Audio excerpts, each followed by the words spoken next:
Hello नमस्कार साथियों, आप सभी का फिल्म्स एकेडमी के इस यूट्यूब चैनल पर हार्दिक अभिनंदन, स्वागत है। मैं हूं रंजीत। साथियों, मैं आपके लिए हर रोज नए नए पर्सन बनाकर लेकर आता हूं और इन पर्सन्स को बनाने में बहुत ज्यादा टाइम लगता है। एक डिजिटल फिल्म आपको आए, जिस तरह से डिजिटल बोर्ड पर आप पढ़ते हो उस तरह का कंटेंट मैं डिजिटल बोर्ड की तरह तैयार करता हूं, तो उसमें टाइम लगता है। तो इस कारण से क्लास थोड़ी लेट हो जाती है, बल्कि क्लास रेगुलर चलेंगी। आप सभी का बहुत बहुत धन्यवाद।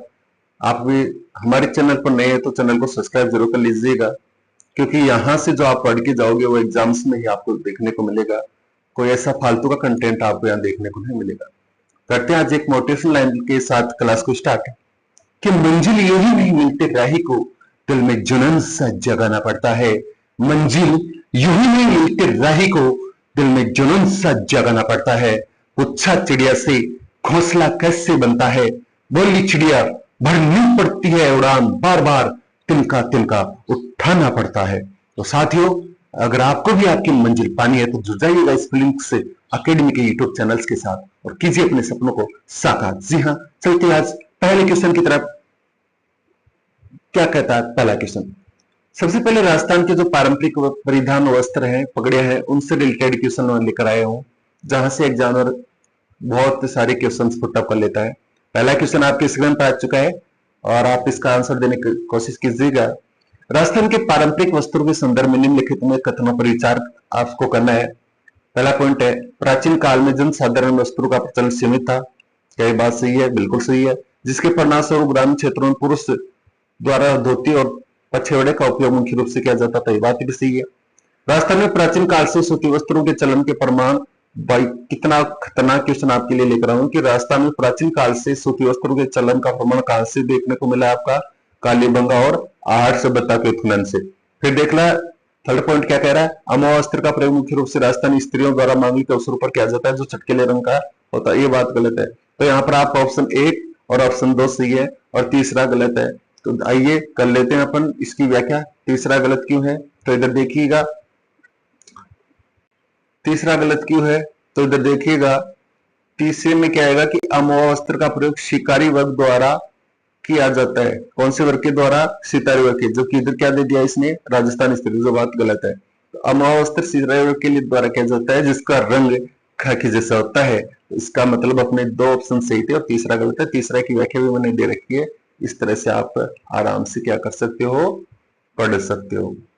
मैंने डायग्राम्स भी बहुत अच्छे शानदार बनाए हैं, डिजिटल बोर्ड की तरह आपको फीलिंग आएगी। ऐसा नहीं है कि आप कोई वैसे बोर्ड पर पढ़े, बस ये कि आप मेरा चेहरा नहीं देख पा रहे हो। और कई स्टूडेंट्स तो मेरा को अच्छी तरह से जानते हैं कि रंजीत सर कैसा पढ़ाते हैं, कैसा क्या करते हैं। ये जो मैंने मुहिम स्टार्ट की है, ये आप ये मत समझना कि मैं डिजिटल बोर्ड पर नहीं पढ़ा रहा हूँ। हालांकि मेरी ऑफलाइन क्लास से बहुत आ रही है डिजिटल बोर्ड पे, लेकिन ये जो मुहिम स्टार्ट की है ये मैंने एक इसलिए स्टार्ट किया कि जो बच्चे अच्छा कंटेंट नहीं ले पाते उनको यहाँ पर अच्छा कंटेंट मिल जाए, किसी भी माध्यम के द्वारा बच्चों की मिले। हालांकि मैं डिजिटल बोर्ड पर नहीं पढ़ा रहा, लेकिन मेरा जो कंटेंट है वो डिजिटल बोर्ड वालों से बहुत ही बेहतरीन है, इतना मैं कह सकता हूँ। और यहाँ से क्वेश्चन डेफिनेटली पढ़ते ही पढ़ते हैं। अगर आप यहाँ से पढ़िए फिर एग्जाम दीजिए, फिर मेरे को आप बोल सकते हो। तो मैं बहुत अच्छी क्वेश्चन यहाँ लेकर आता हूँ। तो चलिए चलते हैं नेक्स्ट क्वेश्चन की ओर। राजस्थानी परिधानों में पगड़ियों के संदर्भ में निम्नलिखित कथनों को पढ़िए। पहला क्या है, मुगलों के संकट में आने के बाद राजस्थानी पगड़ियों में अमरशाही, उदयशाही, खंजरशाही जैसी विभिन्न शैलियों का समावेश हुआ। दूसरा, सुनार जाति के लोग सामान्यतः मोटी पट्टेदार पगड़ी पहनते थे, जबकि बंजारे आटे वाली पगड़ी का प्रयोग करते थे। विवाह जैसे मांगलिक अवसर पर मोठड़े की पगड़ी पहनने का विशेष रिवाज है। इसमें जो आंसर है वो केवल 20 सही है, बाकी सारे मेरे को क्या लग रहे हैं? गलत लग रहे हैं। अब देखो यहाँ पर अपन चलते हैं अपने इधर और इसकी व्याख्या अपन देखते हैं। इस समय पूरी एकदम सटीक व्याख्या देख लेते हैं। तो देखो, राजस्थान में वस्त्र संस्कृति, जलवायु एवं भौगोलिक परिस्थितियों का विशेष प्रभाव रहा है।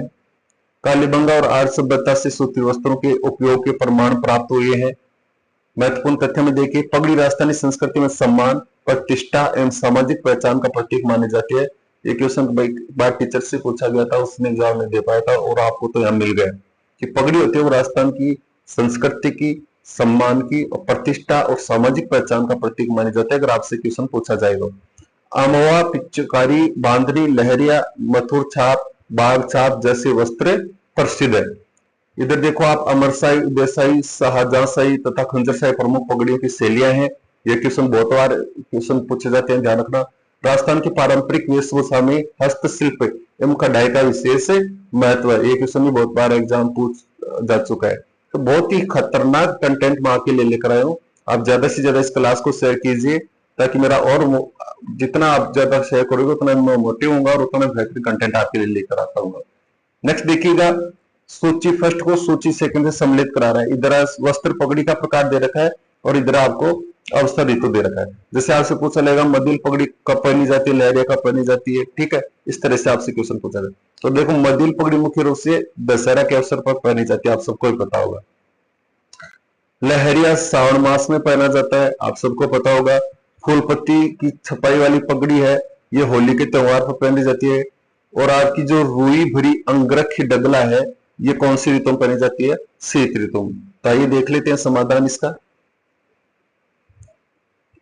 तो देखिए सही मिलान इस प्रकार है, मदिल पगड़ी दशहरे के अवसर पर, लहरिया श्रावण तीज के अवसर पर, फूलपत्ती की छपाई वाली पगड़ी होली तथा उसके अवसर पर, शीत ऋतु में से बचने के लिए रुई भरी अंगरखी डगला गाबा मिर्जाई आदि पहनी जाती है। इस तरह से आपको बता भी रखा है मैंने, सारे प्रकार बता रखे हैं, तो ये सारे आप देख लेना। हालांकि हमारे त्योहारों की जो शुरुआत है छोटी है, इसके त्योहारों से शुरू हो रहा, आपने सुना भी होगा एक छोटी सी लाइन, तीज त्योहार बावड़ी ले डूबी गंगोर। तो हमारे राजस्थान में त्योहारों की शुरुआत छोटी तीज के त्योहार से होता है, श्रावण शुक्ल तृतीया से। नेक्स्ट क्वेश्चन आपकी स्क्रीन पर आ चुका है, लाडलो। अजरक पद्धति से छपे वस्त्रों के लिए बाड़मेर प्रसिद्ध है, जिसकी मुख्य विशेषता इसके दोनों ओर की ज्यामिति छपाई है। क्या बात सही है?